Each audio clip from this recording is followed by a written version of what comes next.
Hello, my name's Alexander, or Sasha, and welcome to my presentation about how pandemics spread. I hope you like it. When I was choosing a topic, I thought about all the problems that we have in our world. The first thing that came to my mind was COVID-19. I started doing research, but then realized, well, my research could be used on a larger scale than just COVID-19. I decided to name my project How Pandemics Spread. I still use COVID-19 as an example in some of my experiments, but my experiments could be used for any pandemic. Um, so I decided to specifically focus on how quarantine affects the spread of a pandemic. So my experiments are based on how quarantine affects a pandemic. So why is this important to know? There are many reasons, but here are the main ones. First of all, we need to know how to end a pandemic. That's pretty important. Also, people need to know what to do during a pandemic, like whether to quarantine or not. Um, Also, we need to make sure that hospitals have enough supplies and places for patients.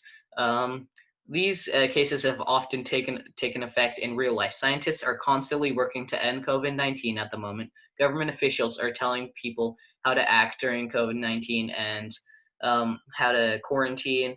And hospitals were overwhelmed at one point with patients.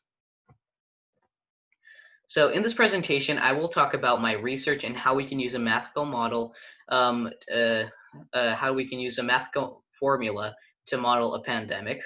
Uh, I will also talk about how I created a program that can draw a graph showing the total number of people infected versus, or the total number of people infected if there was quarantine versus if there wasn't quarantine.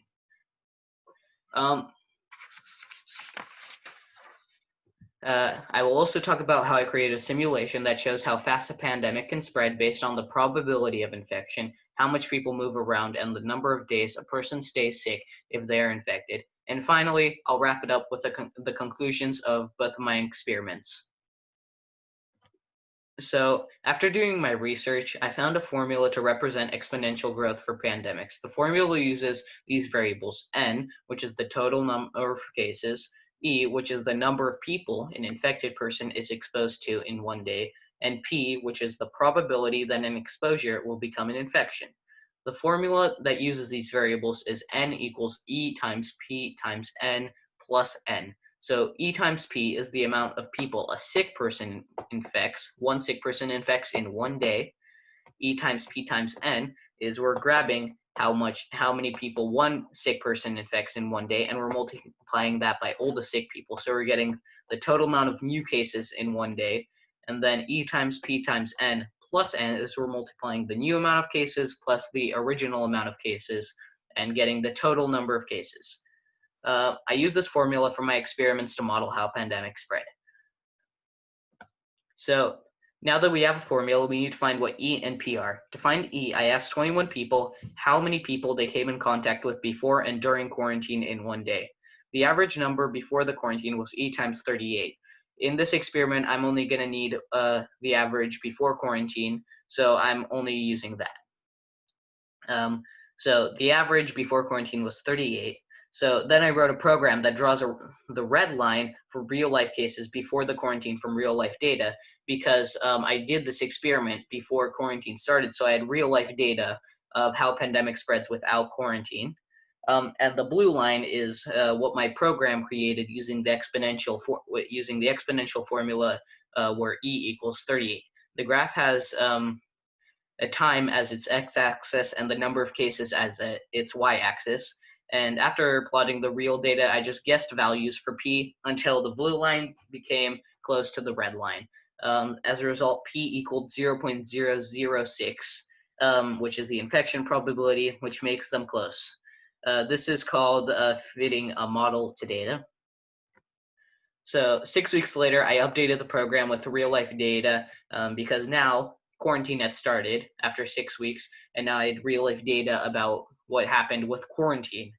And I kept E and P with blue. I scaled up the graph to each grid being 1 million cases. And now from this, we can see the blue line, which is what would have happened if we didn't go into quarantine, versus the red line, which is what did happen when we did go into quarantine. So we can see that Quarantine really helped prevent an insane amount of coronavirus cases or COVID-19 cases. So that then I made then I programmed a simulator that uses the infection probability P and how much people move around and the number of days a person that is infected stays sick. In this program, the red dots are sick people and the green dots are healthy people.